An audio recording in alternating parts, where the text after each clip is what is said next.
voces de todos entonces. Sí, sí, sí. Con Tengo... eso, ¿qué pensás hacer? No he pensado hacer nada. ¿Está pasado ya CD? ¿Tiene formato No. digital? Lo que hice, tengo los cassettes, que no sé en qué situación estarán, porque hace tiempo los pasé a la computadora. Están Sí. digitalizados. No las voces. Lo que hice fue desgrabarlos. La voz. Exactamente, las voces no las toqué yo. En realidad, hasta hace 4 años, esto estaba ya hecho, había sido publicado, no me preocupé más nada, hasta que hace 4 años, en una conversación así informal con un escritor y dibujante español que se llama Ángel de la Calle, que ha hecho novelas gráficas sobre Tina Modotti, sobre la guerra civil, etc. Insistió en que cómo iban a quedar muertas esas entrevistas en las revistas, diarios de hace 30 años o más.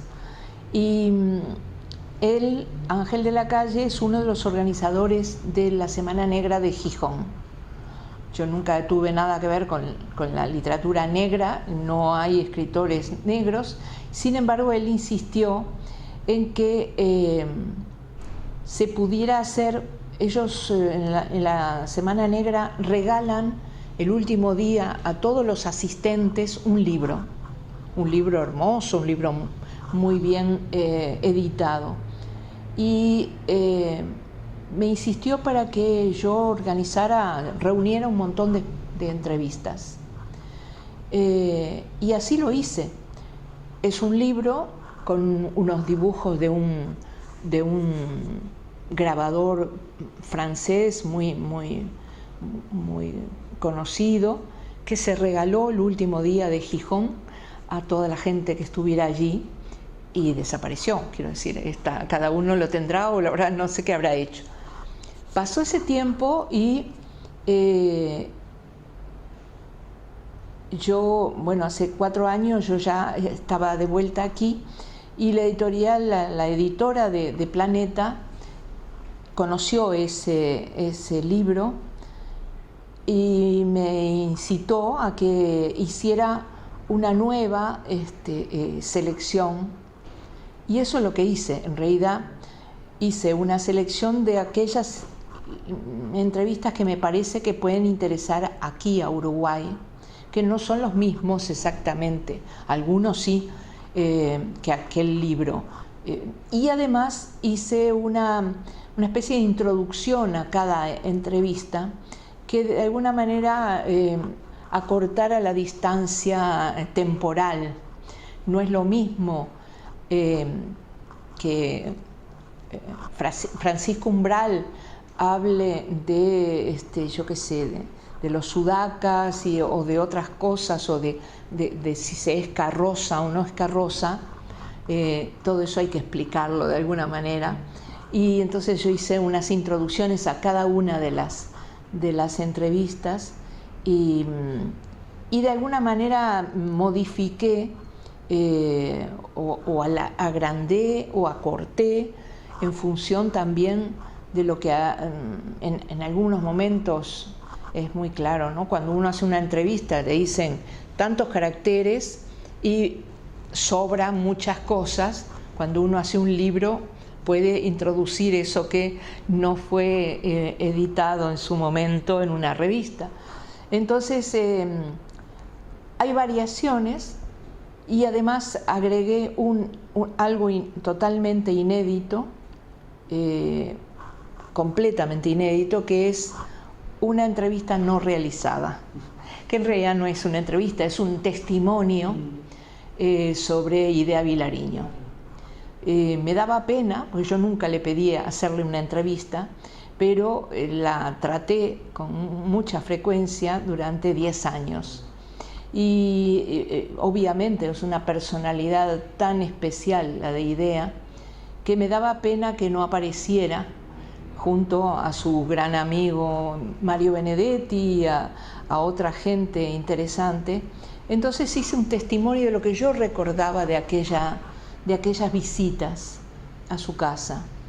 Y ¿tú ibas en calidad de qué? De nada. Digamos, la primera vez fui a llevarle unos medicamentos que Mario Benedetti le mandaba desde España. Yo venía a visitar a mi familia y entonces me encargó eso y me presenté ahí. Evidentemente que tuvimos una armonía de diálogo,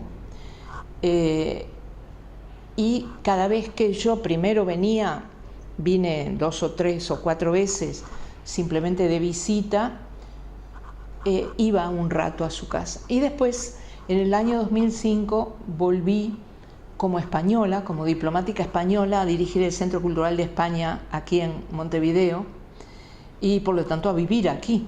Viví. ¿Recién inaugurado el centro? Casi, ya tenía 1 año, 2 años, recién estaba inaugurado. Desde el 2005 al 2010 lo dirigí y por lo tanto al vivir aquí tenía más facilidad para verla. De hecho hicimos unos homenajes a ella en el Centro Cultural. También Ida Vitale leyó sus poemas por primera vez en muchos años en el Centro Cultural. En fin, se trabajó mucho, era una época de ebullición, en 2005 en adelante, y por lo tanto la vi mucho y a ella le interesaba mucho una cosa, más allá de que nos llevamos bien y me contaba de muchas cosas, pero también sabía que yo había sido muy amiga de Onetti. Yo lo conocí en ese año, casi 77, 78, y hasta el día mismo de su muerte fuimos muy amigos. Una amistad familiar, con su mujer Dolly, con mi compañero Héctor, con el niño cuando apareció, cuando nació. Él era muy cariñoso con los niños. Teníamos una amistad muy natural y a Idea eso le gustaba mucho, oírme contar cosas de lo que había hecho, porque ya estaba muerto, Onetti, su gran amor, ¿no? Entonces una parte de esa armonía yo creo que venía por ese lado.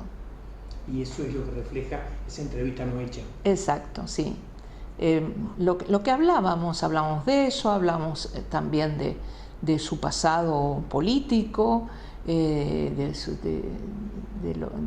sus problemas, de su vida, en fin. Ella no dio muchas entrevistas en su vida, pero hablaba muy abiertamente y yo soy todo oídos. No sacar fotos, no le gustaban las fotos. No le gustaban, a pesar de que hay unas cuantas, incluso la que hemos elegido para ilustrar, es muy curiosa esta foto. Es una idea de mediana edad, digamos, pero bueno, hay unas cuantas fotos, a pesar de que no le gustaba mucho, pero era una larga vida, ¿no? Todo lo contrario de Mario Benedetti, que Mario Benedetti le encantaban las fotos, desde niño, muy chiquitito. Tenemos en la Fundación Mario Benedetti fotos, las típicas del bebé desnudito o del niño que hace un poco como de figurín porque su mamá cosía, hacía ropa para niños y él se la ponía. Hay muchísimas fotos. No quiero abusar de tu tiempo, no sé cómo está de tiempo. Contame algo de cómo está el tiempo. 15 minutos tengo más. Perfecto. Contame entonces cómo es el vínculo humano con Mario Benedetti. Empezó con una entrevista. Yo lo había leído, obviamente, lo había estudiado, pero no lo conocía. Es normal, quiero decir, yo era una de tantas estudiantes del IPA no conocía a los grandes escritores, ni a Onetti, ni a Galeano, ni a Benedetti, no los conocía.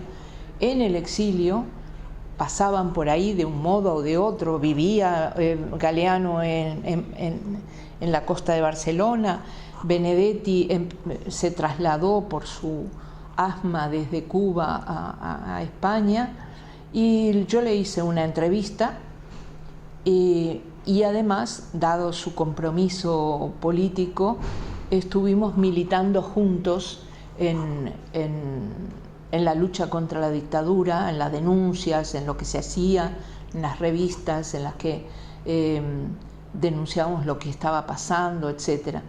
Y a partir de ahí, nuevamente, fue una amistad casi familiar.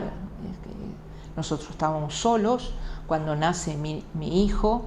Ellos, Luz y Mario, son como una especie de abuelitos de mi hijo. Y tuvimos una amistad que duró también muchos años hasta su muerte aquí.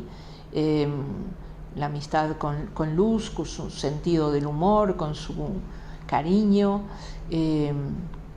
Mario era una persona, por un lado, muy estricto, muy metódico, que creo que tiene que venir más allá del colegio alemán. Todo el mundo habla del colegio alemán, pero el colegio alemán son 6 años y se terminó.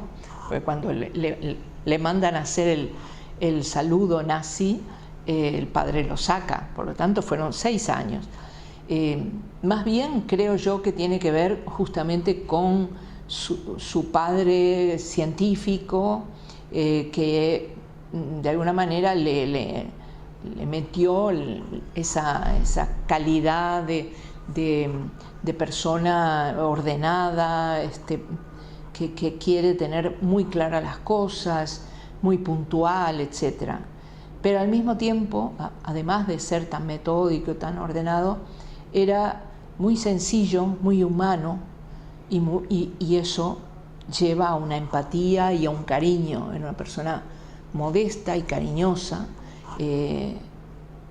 con prácticamente todo el que se le acercara, el que le vendía el diario o el que le asesoraba sobre las computadoras o el que le hacía entrevistas, si era respetuoso y sabía de lo que hablaba. O sea que la idea que se tiene de Mario es exacta, ¿no? Una persona afable, cercana, que quiere comunicarse, que no levanta barreras. Así era, así lo conocí. Muchas gracias. Muchas gracias, de verdad.